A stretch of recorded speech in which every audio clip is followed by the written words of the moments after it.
अवधूत चिंतना श्री गुरुदेव दत्त स्वामी महाराज की जय। छत्रपती शिवाजी महाराज की जय। श्री स्वामी समर्थ। आज मी आपल्याला गाणगापूर इथे भरपूर पाणी साचलेलं आहे, त्याच्यामुळे गाणगापूर इथे गुरुचैत्र पारायण करायला कोणी जाणार असणार, खूप जणांचे मला मेसेज आले, कॉल आले की दादा आम्हाला गाणगापूरला जायचंय गुरुचैत्र पारायण करायला। तर सध्या गाणगापूरमध्ये भरपूर पाणी साचलेलं आहे आणि गाणगापूरमध्ये जो पूल आहे तो पूल तर पूर्ण पाण्याखाली गेलेला आहे। म्हणून गाणगापूर इथे कोणी जर गुरुचैत्र पारायण करायला जाणार असाल हे आठ दिवसामध्ये तरी, तर तुम्ही शक्यतो जाऊ नका, कारण की मराठवाड्यामध्ये एवढा पाऊस चालू आहे, भरपूर आहे। तुम्ही बघताय धाराशिव असेल, सोलापूर असेल, पुणे सोलापूर रोड तर बंदच झाला, कारण की खूप सेवेकरी आहेत ते आता दसऱ्यानंतर गाणगापूरला जायचं त्यांची विचार आहे, गाणगापूरला जायचं त्यांना दसऱ्यानंतर। गाणगापूर इथं आता गुरुचैत्र पारायण तिथं सध्या स्टॉप आहे, कारण की भरपूर पाणी साचलेलं आहे, तळ पूर्ण भरलेलं आहे। मी स्क्रीनवर दाखवलं आपल्याला, पूर्ण तळ भरलं, म्हणून सध्या तरी गाणगापूर इथे जाणं सध्या टाळावं, कारण की तुम्ही सोलापूरच्या पुढे तुम्ही जाऊ शकत नाही, कारण सोलापूरचा तो पुणे सोलापूर रस्ता बंद आहे। खूप जण अक्कलकोटला पण गेले, भरपूर जण, खूप जण अडकलेले तिथं, खूप सेवेकरी आहे ते अडकले, काही काही जण तुळजापूरला पण गेलेले, कारण की उस्मानाबाद असेल, म्हणजे धाराशिव असेल, तुळजापूर असेल, अक्कलकोट असेल, त्याच्यामध्ये काही काही सेवेकरी अडकले। मला खूप जणांनी फोन केले, मेसेज केले, दादा आम्ही इथं अडकलो, भरपूर पाऊस आहे। म्हणून सगळ्यांना कळकळीची हात जोडून विनंती आहे, गाणगापूर इथे पाणी आहे ते खूप ओव्हरफ्लो झालं, म्हणजे जो पूल होता, मी स्क्रीनवर दाखवेल आपल्याला, तो पूल होता ना, तो पूल पूर्ण भरला आणि गाणगापूरचं जे पाणी आपण संगमाचं तिथं संगम करतो ना, ते पाणी पूर्ण भरलं, पूर्ण तिथं पाय ठेवायला जागा नाही। आता कसं काय घाण होणार आहे, हे पाण्याचं असतं बघा, की आता कोणी घाण करू शकत नाही, आता कोणी तिथं जाऊ शकत नाही, काहीच नाही, कारण की पूर्ण भरलेलं आहे। खाली 2 झाडं असतात, ते पूर्ण भरलेले आहे। म्हणून गाणगापूर इथे तिथं कोणी असेल समजा कोणी, त्यांनी मला अवश्य व्हिडिओ पाठवावे। आणि गाणगापूर इथे कोणाचा जायचं विचार असेल दसऱ्यानंतर, खूप जणांचे विचार आहे की दसऱ्यानंतर आम्हाला गाणगापूरला जायचंय, गाणगापूरला जायच्या अगोदर पूर्ण माहिती घेतल्याशिवाय गाणगापूर इथे जाऊ नका, माझं स्पष्ट मत आहे। तुम्ही सोलापूरच्या पुढे तर जाऊ शकणार नाही आता 4 दिवसात, आता परत 26, 27, 28, 29, 30 तारखेपर्यंत मराठवाडा असेल तिथं खूप पाऊस पडणार आहे, अतिवृष्टी सांगितलेली आहे। म्हणून सध्या तुम्ही जिथं राहत असाल, पुणे असेल, मुंबई असेल, छत्रपती संभाजीनगर असेल, कुठेही राहत असाल तर तुम्ही तिथंच राहावं, गाणगापूर अक्कलकोट इथे यायचा प्रयत्न करू नका। जिथं राहाल तिथं सुरक्षित राहा, आपल्या घरी गुरुचैत्र पारायण केलं तरी चालेल, आपला जीव महत्वाचा आहे हे लक्षात ठेवा।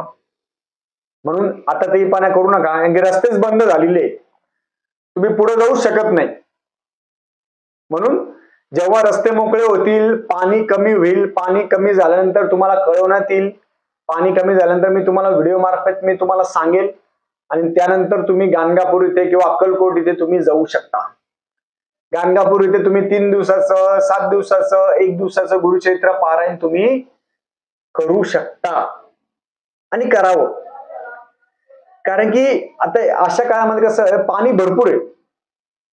ते गाणगापूरमध्ये स्थानिक जे लोक असतात तेच म्हणतात की दादा इथं भरपूर पाणी आहे, आता लोकांना यायला नका सांगू, यायला रस्ताच नाही आणि जायला पण रस्ता नाही आहे, म्हणजे माणूस तिथं अडकून जाणार।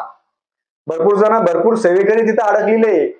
हा व्हिडिओ करायचं कारण हेच की पुणे असेल, मुंबई असेल, सेवेकरी अडकलेले, मुलं असेल, मुली असेल, अडकलेले तिथं, कारण त्यांना सोलापूरच्या पुढे येताच येत नाही आणि गाणगापूरच्या समोर येता येत नाही, हा विषय।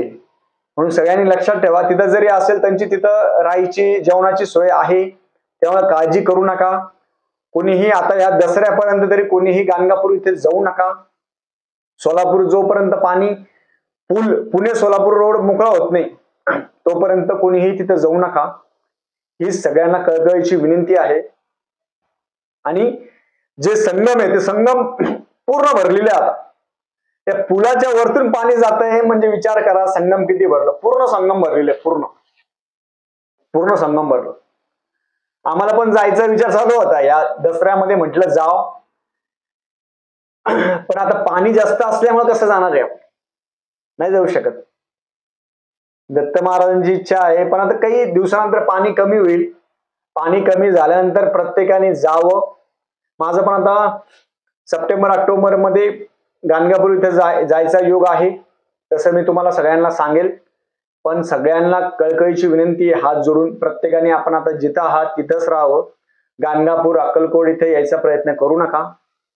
जोपर्यंत जेव्हा मोकळं होईल सगळ्या गोष्टी, पाणी सगळं मोकळं होईल, तेव्हा तुम्हाला सांगण्यात येईल, तेव्हा तुम्ही अवश्य यावं. कारण की जिथं पारायण करताना तिथपर्यंत वरती पाणी येतंय. आता पाण्याचा एवढा फ्लो आहे आणि स्वच्छ पाणी.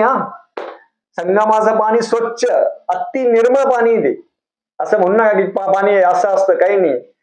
पाणी जेव्हा फोर्सनी येतं ना, ते डायरेक्ट पुलावून जातं. आणि घाण करत असतो तर आपण मनुष्य, आपणच घाण करत असतो त्या पाण्याची. पाणी निथळ पाणी आहे, स्वच्छ पाणी आहे. त्या पाण्यामध्ये कोणी जायची कोणी हिंमत पण करू शकत